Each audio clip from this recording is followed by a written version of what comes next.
I'm not gonna say Yeah.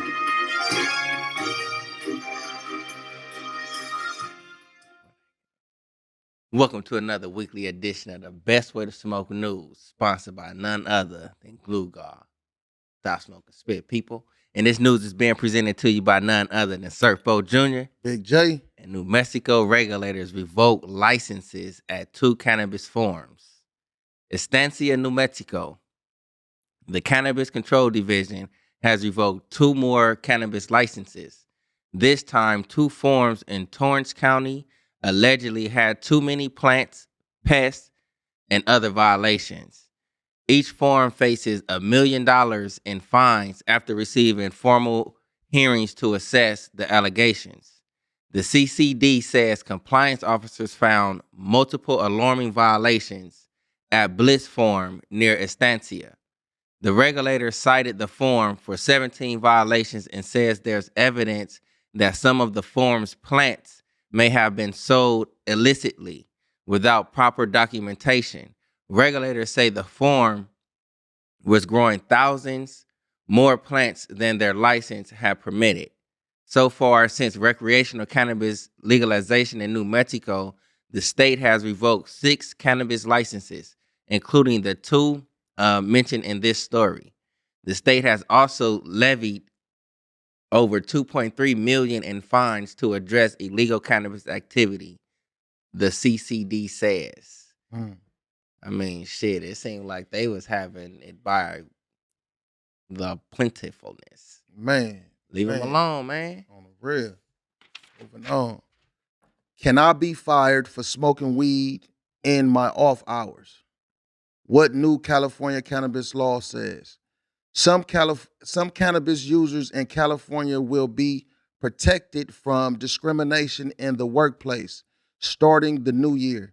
Governor Newsom signed Assembly Bill 2188 into law in 2022, banning employers from firing, penalizing, or creating employment conditions for workers based on cannabis use off the job or away from the workplace.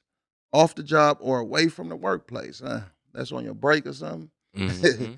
Assembly Bill 2188 goes into effect, went into effect January 1st, 2024. However, this new law only applies to some jobs.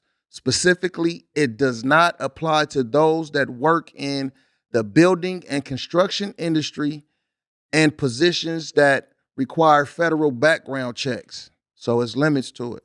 Employers are barred from discriminating against workers using drug screening tests that show they have non psychoactive cannabis metabolites. I said that shit crazy. Metabolites in their hair, blood, urine, or other body fluids, the bill states. While it's legal for people to use weed away from the workplace, employees are not allowed to have, use, or be impaired by cannabis while on the job.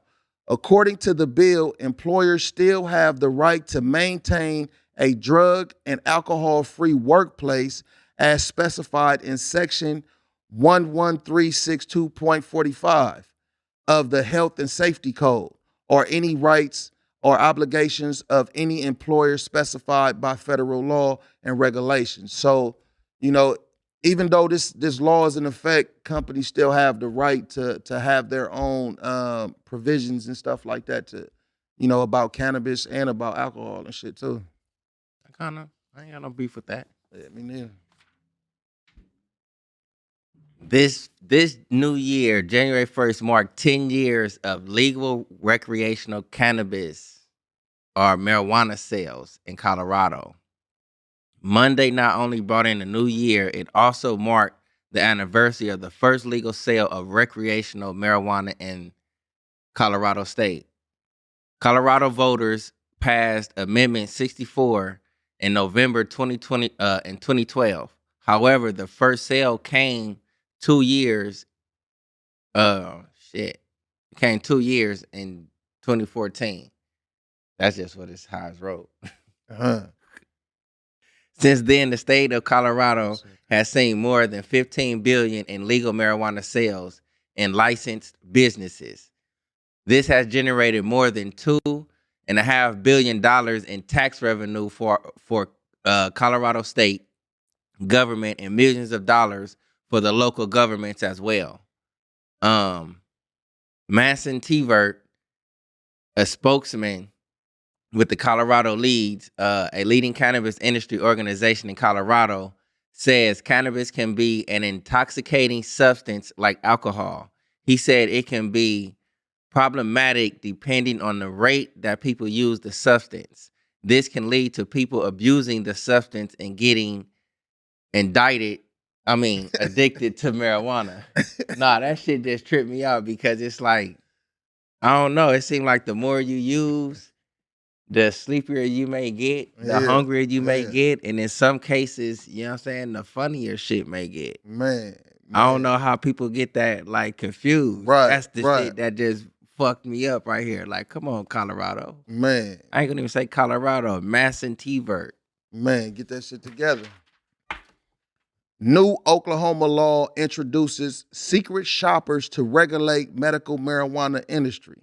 Mm. Oklahoma City, in Oklahoma City, a new law is in effect this week with the goal of weeding out bad actors in the medical marijuana industry.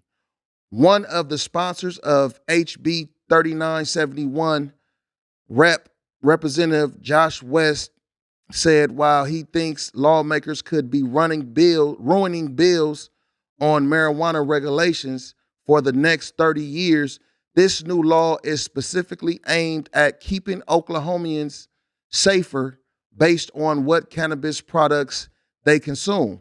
The Oklahoma Medical Marijuana Authority will have to send secret shoppers into at least 50 dispensaries a year to buy cannabis products and then test them in a lab. Consumer safety is the biggest part of it, West said. And we want to ensure that we are keeping the bad actors out. And also, it's no different than what Able does when Able goes into a liquor store and ensures that they're following the law. The bill was passed and signed in 2022, but went into effect this week to give OMMA some time to work through implementing the program.